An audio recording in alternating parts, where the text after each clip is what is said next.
Hi, I'm Monlo. Today I want to present about my PSM Demo tool, and my topic is on news event prediction using causality approach. My supervisor is Dr. Anazida bin Zainab.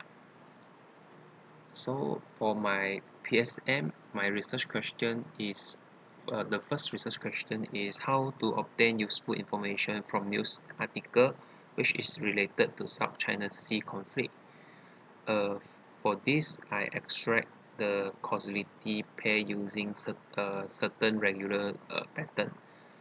The second is how to generalize and cluster the extract event pair and how to relate event pair with causality. And then the third is how to use the extracted information to train and build a prediction model. So my objective for this project is first is to extract the causality pair, which in the format of cause and effect, sorry, cause and effect, and then from a news article, and then to extract the causality pair using word noun representation, and then also discover the general pattern using Wordnet and Verbnet. And then the third is train and build a abstract causal network using frequent call occurrent word pairs, which is FCOPA, and then embed the model into a continuous vector space, and then name it as a dual if cause effect transition model. So this is a small recap to what I had done in my PSM1. So this one is my raw data, and then I extract them using causality connector. For example, for this one the data type is connected using because of. So the the so this is the effect. So effect will because of the cause. So like this one, and then because of this one. So by using the because of, I extract the cause and effect coming out here, and then using POS, uh, I I I only take verb and nouns representation because for my reference paper it stated that using the verb nouns representation is much more better if I take all the information, and then this one also preserve all the important information in the sentences. So after the verb noun representation, it it can be shortened to this format. So as you can see, all the important information are preserved in this format. So my progress on PSM2 is further up to process this tuple into useful information. So the second phase of my PSM2 is on causality event generalization, which do obtain a general, frequent, and simple causality pattern for my further embedding task. So the framework that I'm using is Wordnet and Verbnet, and then Wordnet is to generalize each noun to its hypernym, and then verb is to generalize each verb into its the upper class. So this is my work. So as you can see, this is the function of Wordnet. So first I need to find the sign set for the verbs, and then for this one I need to take all the because some word didn't have the scene set, so I need to validate whether there is a scene set, and then the scene set carries the noun parameter. This is the noun parameter. And then for the hypernym level, because the coding that I'm reference to, they didn't want to take two general hypernym, so they stated the hypernym level. For this project, I only set my hypernym level to level 1, which is the top level, which is the most general nouns that I can produce. And then for this one is the function for Wordnet. And then the Webnet also using the same pattern, and then yeah, this is the Wordnet class ID. So as you can see, if for example I have a goal, I have a word of goal, and then the class will be the class retrieve will be escape 51.1 slash 2 dash 2. So this is the class for the Wordnet. So as you can see, before the Wordnet representation is like that, then after the Wordnet and Verbnet generalization will become like that. This empty is because this empty is defined by me for this one because some of the word in Wordnet doesn't exist, so I just put it as empty.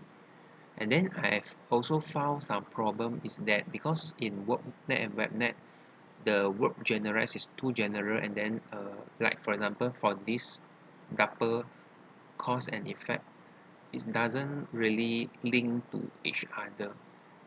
Means that the causality pattern might be affected after the generalization.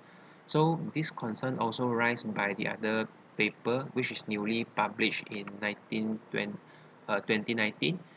So the problem is that generalized nouns does not preserve its original meaning, making the generalized result more meaningless.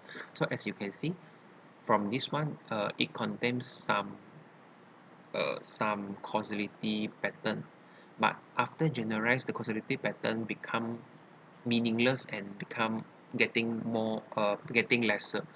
So this paper from Xie and Mu in 2019, they raised the problem of this one, and they stated the shortcoming for generalized work.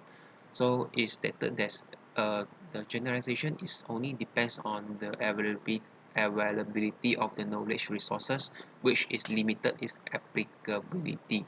And then it's also doubtful that generalization will preserve the cause-effect relationship. So in this paper, so after seeing this paper, I decided to refer this paper for the following work following progress.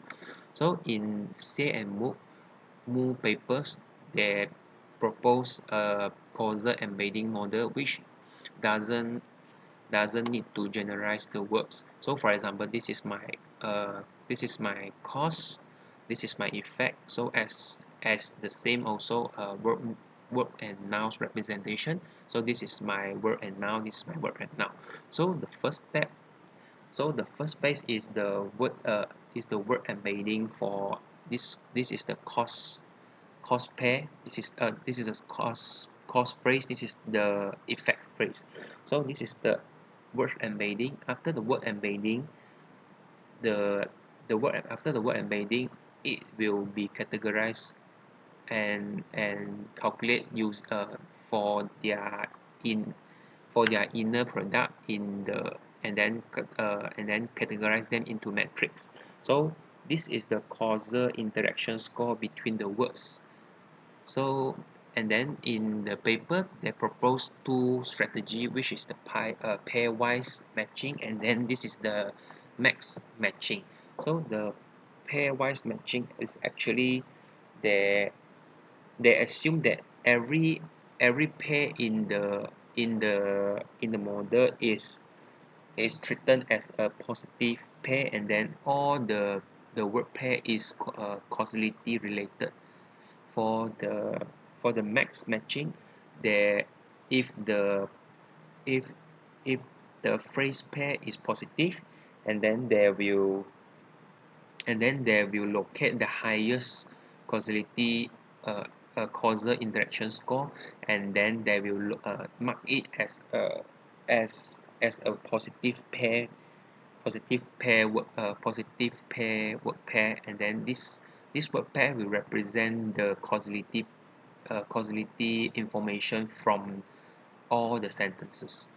So in the paper of Shemu, the max matching is actually has the highest performance score across all the others embedding models, such as vanilla embedding model, such as causal embedding model, which proposed by the other paper. So for example, I'm currently doing the a sentence first because I'm not sure that whether it's success. So I'm doing the sentence first. So this is my first sentence. A country oppose trade to the other country because of its nation defense strategy. So using my word now representation, it will detect because of and then extract them into this is the cause, this is the effect. So the cause will further generalize using verb and nouns representation, and then this one will be 1, 2, 3 will be on here, and then this the verb now in 1, 2, 3, and 4 will be on here. So after that, I embed then using spacey word embedding model, and then this is the result of spacey word embedding model. So after that, the word embedding model is used to calculate the causal interaction score. So the causal interaction score is actually the inner product of this one to this one. So by calculating the score, I get this matrix coming out. And then if we take the max matching framework max matching strategy which mentioned earlier, this will be the this will be the word pair that having the highest causal interaction score, and then which will means that this defense and country will be the positive pair that carry the causality information within this sentence. So this is my achievement. I successfully extract the cause effect causality pair from the news article based on my patterns, and then based on my extraction, and then I also identified the weakness of my referral model and looking for a new solution. As you can see, the weakness of my referral model is the generalization, because generalization will affect the causality content in the sentences. And then the third, I also embed the word in the causality pair into vectors, and then I also determine the causality interaction score for further usage. The further usage mentioned here is to use for the embedding model.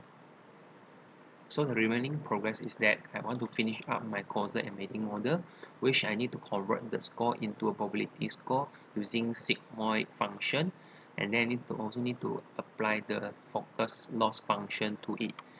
So for the validation part, I need to validate whether the performance of my model, and then also my accuracy of my prediction. So this will be my remaining progress to be carried on. And then I also found out that the data set of the South China Sea conflict is quite less for the training. So I will try to find more data on the South China Sea conflict. So the problem that I face in this research is that uh, because there's many framework using, like for example they propose like word embedding using different frameworks such as the neural network and then CNN, RNN. So I'm not sure whether which framework is more suitable, because within this, like for example CNN, there's many proposed solution in the research world. So I'm not sure about that, but my solution is that I will study more on the differences and then the performance of all of these proposed solution, and then I found a suitable one to for my projects. And then the problem I faced was also the generalized data do not preserve the original causal pattern for all sentence. So refer to the new framework that I proposed just now. And then this problem I also stuck for a long time, because I'm finding I'm finding a solution for the generalized data that doesn't contain the clear causality pattern. So yeah, thank you for listening, and this is all my presentation. Thank you.